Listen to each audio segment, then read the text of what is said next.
Well, this has been a long time coming.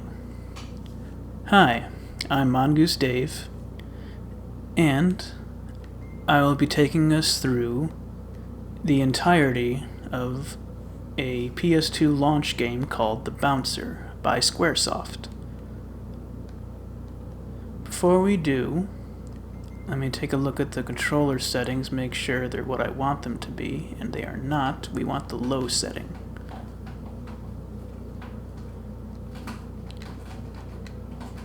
See, unlike a lot of games, this one has its combos performed by pressure sensitivity, not like dial combos. So, from what I read of the manual, our buttons, the face buttons, all do attacks. And you don't mix and match them to perform chains. You have to press them at a certain force to have different chains come out. So like, press medium button lightly, then hard, then lightly again, stuff like that. So we want that to be low, because personally it's just easier for me to get out more consistent combos. And we want to make sure we have as much fun with the game as possible. Now, I've been wanting to own this game for many, many years, but I never really got to because usually sellers want a little bit too much for this game for my liking. While this might be the best game Square has ever made, I don't know what the consensus is on that. I'm pretty sure plenty of people like it. But anything over $20 is probably asking a little bit too much. For instance, the GameStop near me, around 2007-2008, had a copy of this on their shelves, and they wanted $50 full price, claiming it was new, never opened. Yeah, I didn't really believe them. So, there are 3 playable characters in this game, and I'm going to be going through the story with all 3 characters, one after the other. And the 3rd character will get to face the true final boss, which has a 3rd form. Now, Sion is personally my favorite of the 3, so I'll be using him last, because I figure that'll better motivate me to overcome that tougher boss. For now, we'll be starting out with Krueger. He's supposed to be the physically strongest one, so I'll probably have an easier time. And we definitely want Ko to be second, because I understand he's the weakest of the 3, and trying to face off the true final boss with him would likely be nightmarish. And I wanted to add some commentary to this little series, as opposed to my other Devil May Cry videos, because I feel like Devil May Cry speaks for itself. Beat-em-ups like this tend to speak in a language not many can understand or try to understand. So I want to give the full breakdown of how this game is intended to work, for better or for worse. And to help me with that, I have the game's official manual.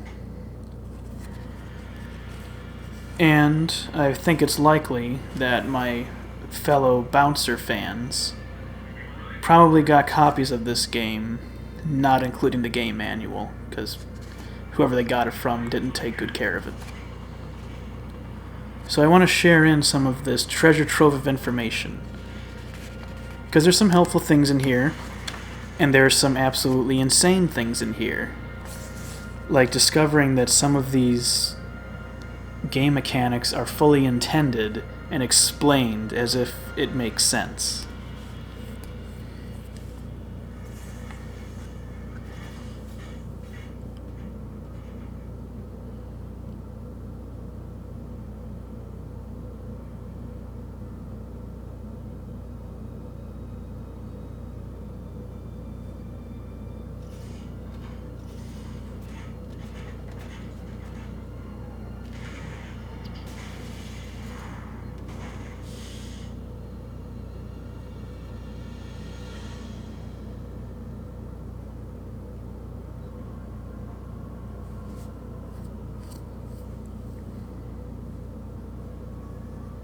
but I'm far from being an expert on this game. I have never finished it before.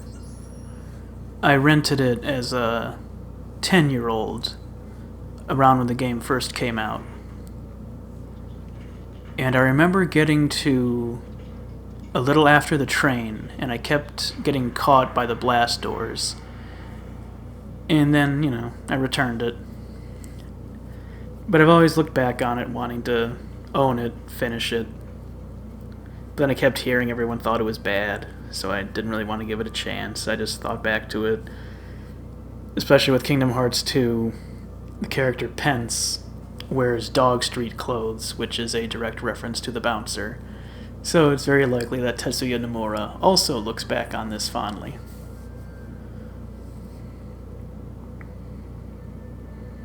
So there's our guy Volt, with his many extravagant piercings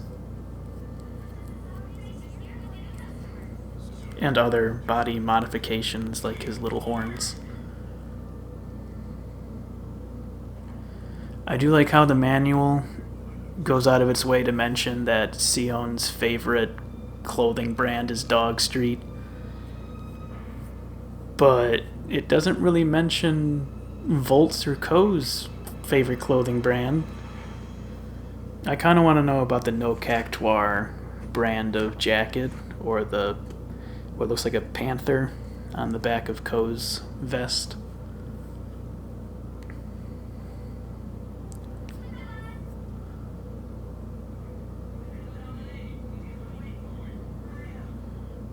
A bar is completely legitimate when they let in 15-year-old girls.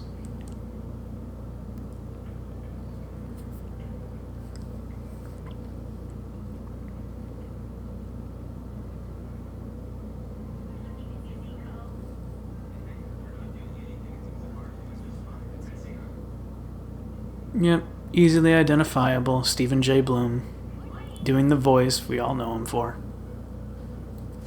That isn't to say he isn't capable of doing other voices. Just when he does those, it's a lot harder to sniff him out.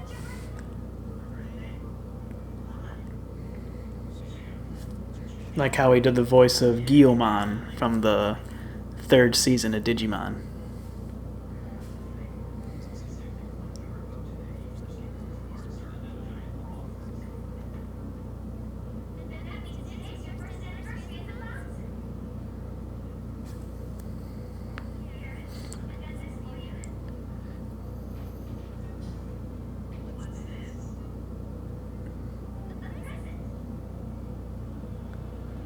So that present she just gave him, that's a little character trait that they also mention in the manual.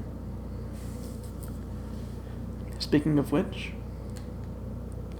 I wanted to share some information before we get started. So one thing that really stuck out to me in the controls during battle page, it talks about the guarding mechanic. So the guard function is effective against frontal attacks, so that means you're gonna eat shit if I get attacked from behind while blocking. If you are attacked while guarding, your defense meter will decrease. Yeah, sure. Once your defense meter drops to 0, you cannot guard anymore for the rest of that battle. That battle. Did you hear that? Once you lose your guard, you're done blocking for the rest of the fight. No more blocking for you. And the kicker is that there are no more defensive options. There's no dodging or anything like that. You're just done. So hopefully you can win your fight before that happens. But it says in its finality, hence guarding ability is directly related to the character's defense status. So that should, right there, shoot the defense stat to the top of your priorities for leveling yourself up. More defense you have, the less life gets taken away from you when you take a hit, and the more you can guard. So that's very important. And there's a notable mechanic for earning the bouncer points, your experience. You can chain kills together. So when you kill one enemy after the other, it chains your points and you can earn like double or triple if you do it fast enough. So that means you basically have to go from one enemy to the other, have them all get to low health, and then kill them one after the other. Good luck having that happen for you though, because odds are your AI partners will take them out before you can and steal your experience. So we'll see how that works for us.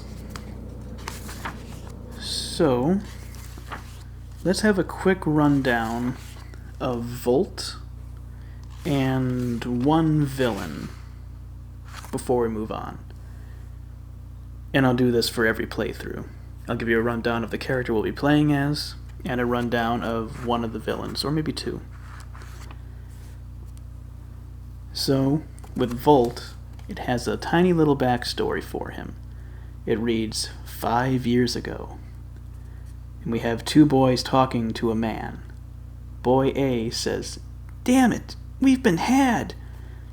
Boy B, "I told you, we shouldn't have pushed it while he was away." Man says, "Give it up. As long as he ain't around, you little brats are nothing." "Damn!" Then a voice, "You're right about that." Boy B, "Volt!" What a great backstory. A lot of context right there. Then it gives us his basic skills. Just a list of some things he'll be able to do right off the bat. His two things, or three I should say, two of them are moving in a certain direction and pressing either the high or medium's attacks lightly. That'll give him his lightning heel kick or his running lariat. Then he has the heavy low kick, where you just press the low attack lightly and then the low attack hard. So, Volt is 27, 6'4". His fighting style is professional wrestling style that makes use of his massive size. He is a bouncer at Fate. For some reason, he is very well informed about the Mikado group. We'll be learning about the Mikados later. Though he has a quiet demeanor, Volt's size, strength, and distinct facial piercings instill fear in most people. I'd have to agree with that. One other thing to note is that every character has a little Japanese kanji symbol in the background here. And for Volt, his is a symbol for honor. Some of these are more impressive than the others, which we'll see later. So for the villain, let's talk about Echidna, since she has a relationship with Volt. Echidna is 25, 5'6", a supervisor in the Mikado group. Okay. She is arrogant and hates to lose. She boasts a flamboyant outfit and a very unique hairstyle. Yes, I don't believe I've had any supervisors that have looked like her. Echidna has some sort of history with Volt. See, just like I said. Her kanji symbol is entrapment.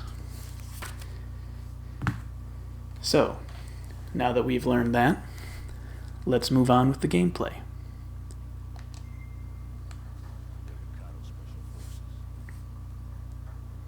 That cutscene never wants to play. It just skips it completely. I didn't do that.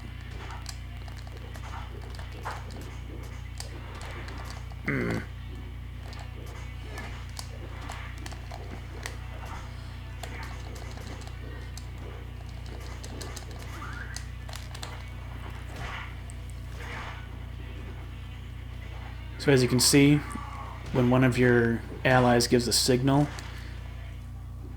you do a Trinity attack. Although it doesn't seem to always, or almost never really, kill the enemy, which is crazy since it looks like I break the person's neck.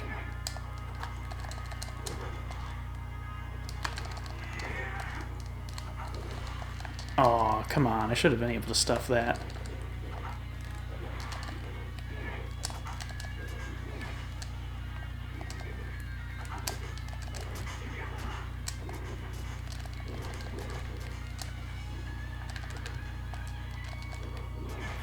Got him.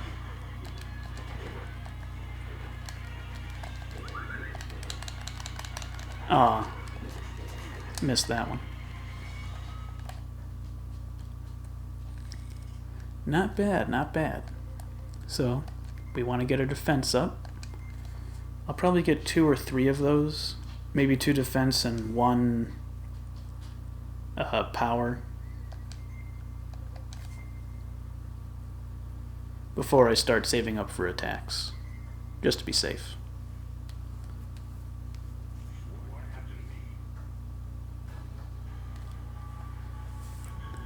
And I think it is worth reading through the manual for the character descriptions, because some dialogue in this game without that context leaves you kind of wondering what the hell they're even talking about.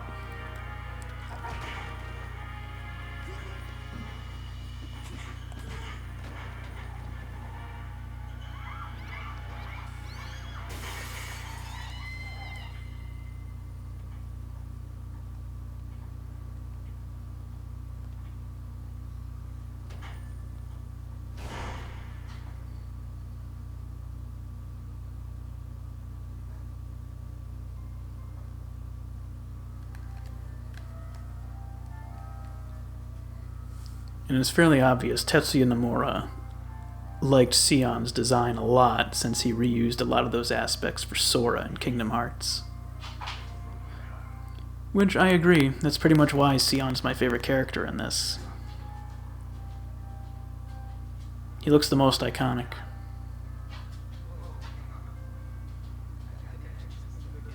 Ko and Volt just kind of wear normal looking clothes.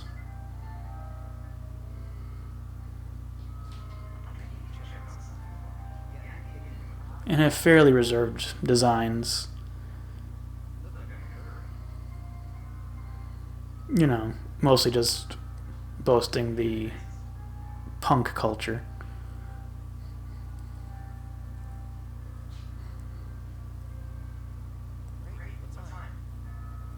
So like how Ko says he has connections, the character description he has in the manual kind of explains that a little bit.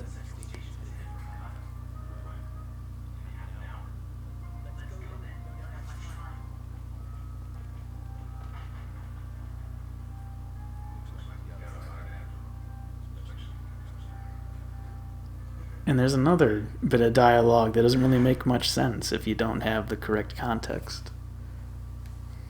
They didn't do a very good job with that.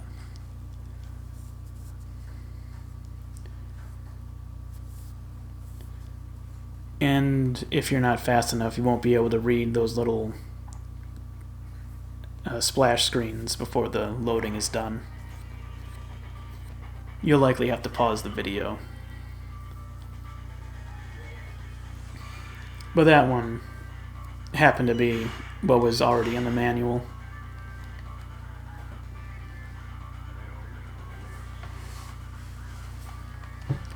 Okay, more Volt coming up.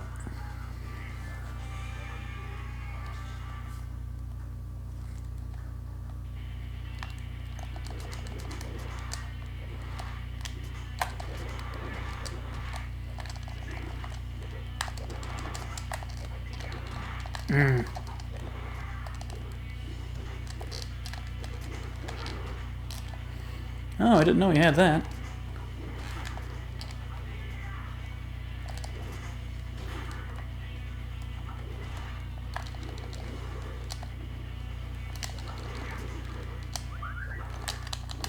Oh, I missed it.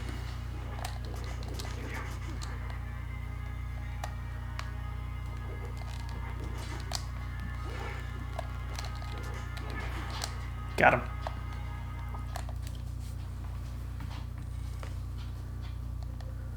One more defense.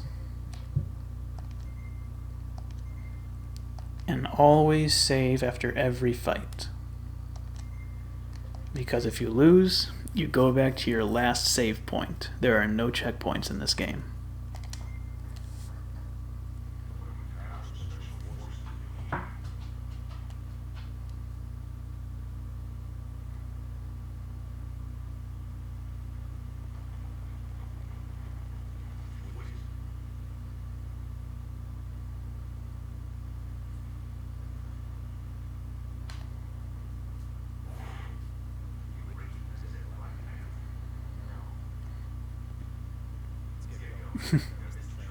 I don't recognize many Black Panthers either, Sion, so don't feel bad. So yeah, I'm not even going to try to read through that. I'll have to watch my own video, pause it, see about it.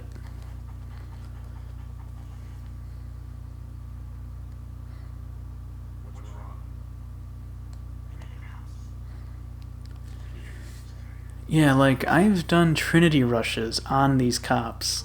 They're a lot weaker than those ninja guys. And even with Volt, like, the last part of his attack is to basically break their neck. And then when it's done, they just get right back up and continue fighting. They're the most powerful rent-a-cops in the world. I guess Mikado hires the best.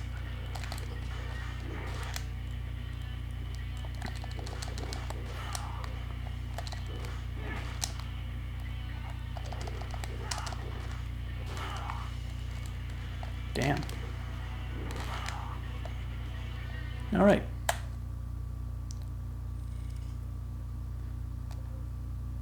One power up, and now I'm going to save up. Start getting some new attacks.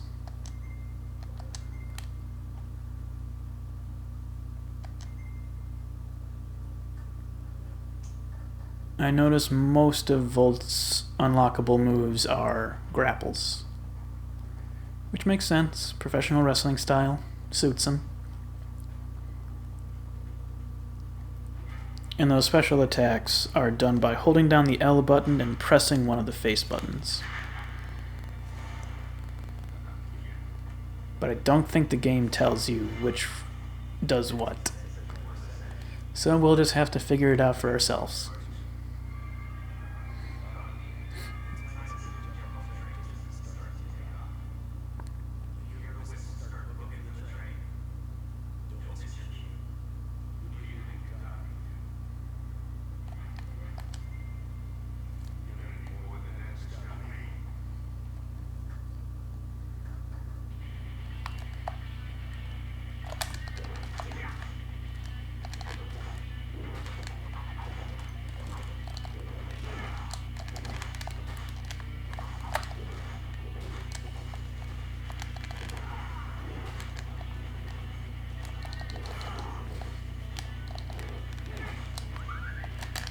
Got him.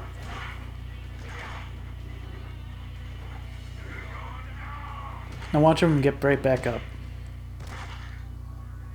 See? He's fine. Or is that the guy on the floor? Nice.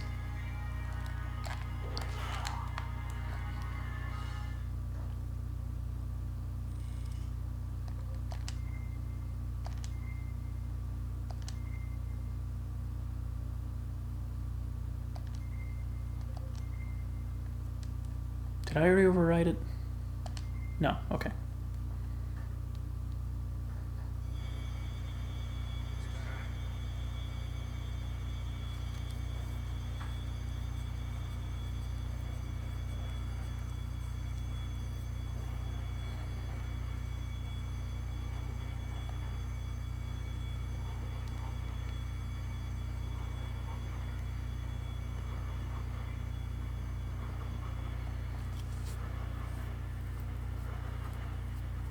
But I have a soft spot for older games with really janky controls like this. I find a lot of satisfaction in figuring out the little nuances and making it work for me and making the game look as good as possible.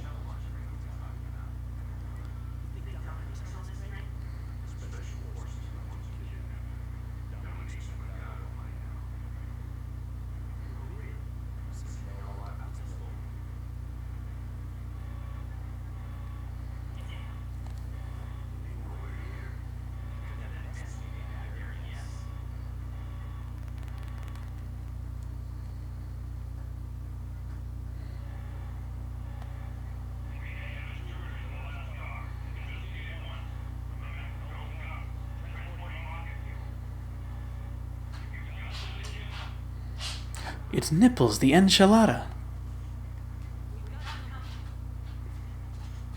So you see what it meant by her extravagant outfit and hairstyle? She has horns just like Volt.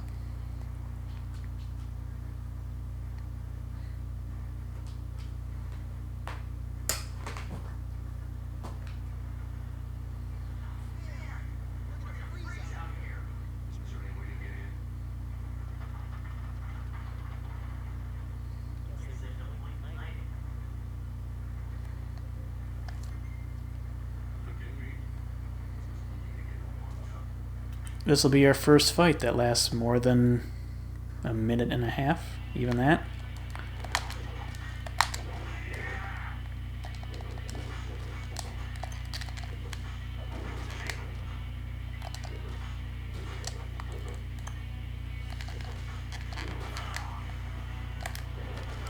Damn.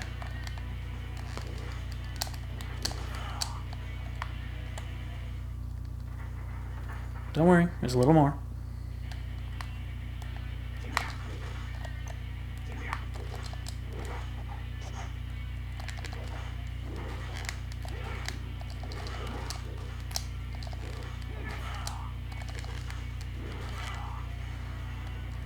Oh hey, look, see, there's that chain bonus. We'll be getting a new attack in no time.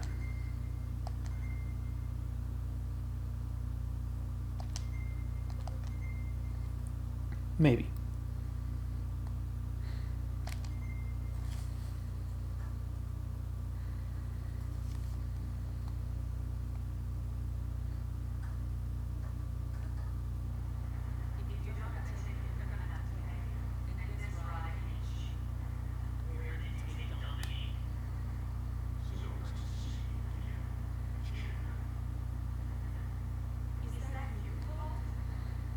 Really, Echidna?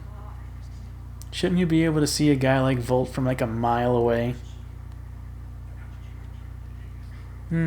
Maybe she knew him before he got those piercings.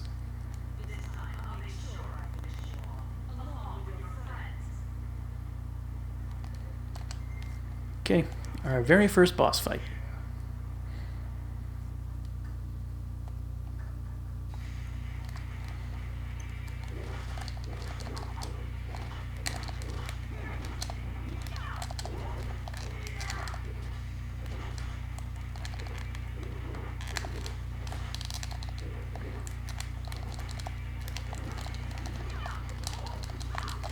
Ah, shit.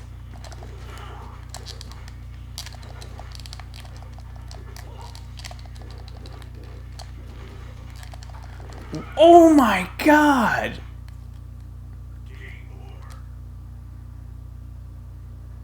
Apparently you can get hit while you're down. I wish I could do that.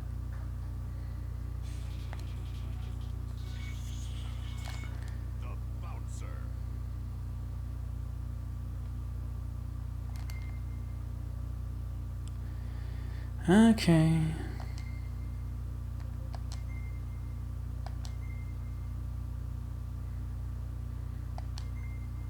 Yeah, and you just get tossed back to the main menu.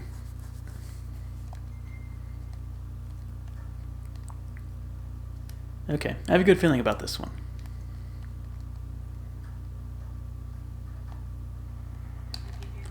And look, wait. Yes, you can skip cutscenes. Not even the first Kingdom Hearts could let you do that. Not until Final Mix.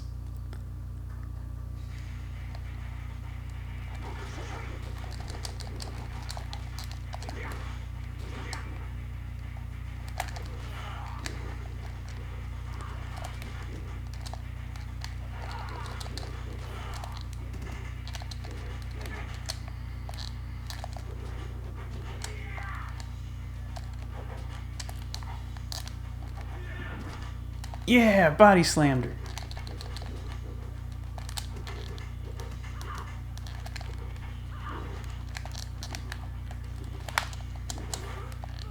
There we go. Much better fight. Still saving up.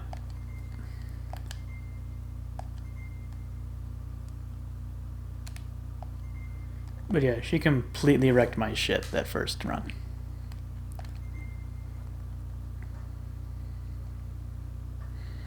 I wonder if that body slam can OTG.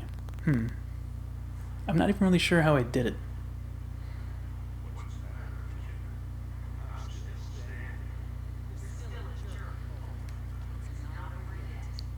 I mean, I know I pressed the O button to do it, but I don't know what the context of that was.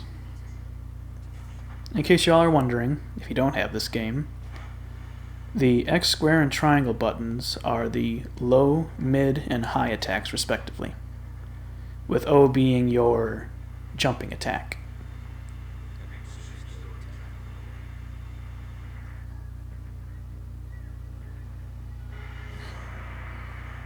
And I'm pretty sure Trinity Rushes can be performed on bosses. For a Trinity Rush to trigger, you have to be in a specific position relative to your AI partners. And when you are, one of them will signal to you, like Ko does for Krueger.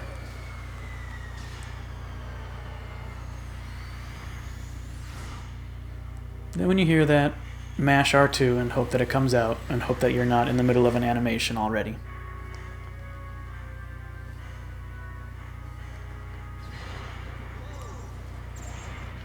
So, I do remember this part from when I rented it as a kid.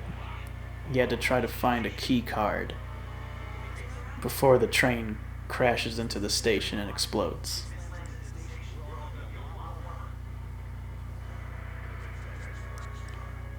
And I wasn't able to find the key card.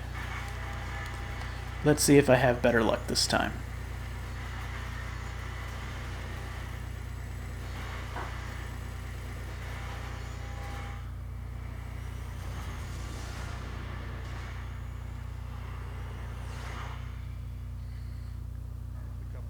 But I gotta give this game some credit.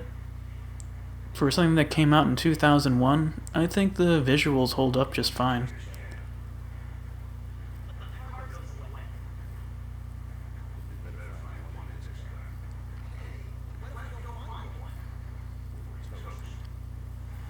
Square always seemed to have a knack for that. Had the best 3D models around.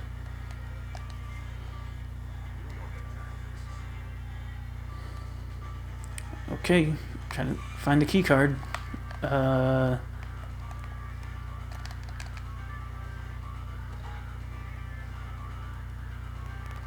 guess that wasn't it. Nope.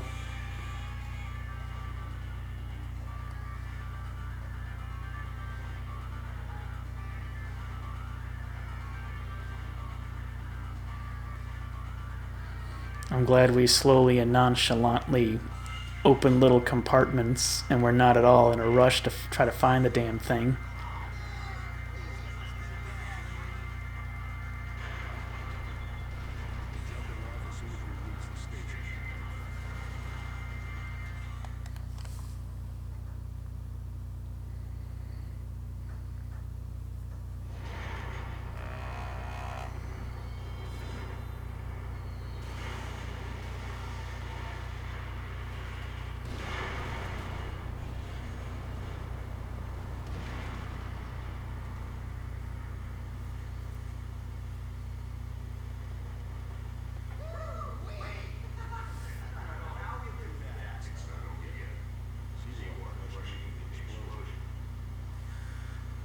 Yeah, this was the part I got messed up at.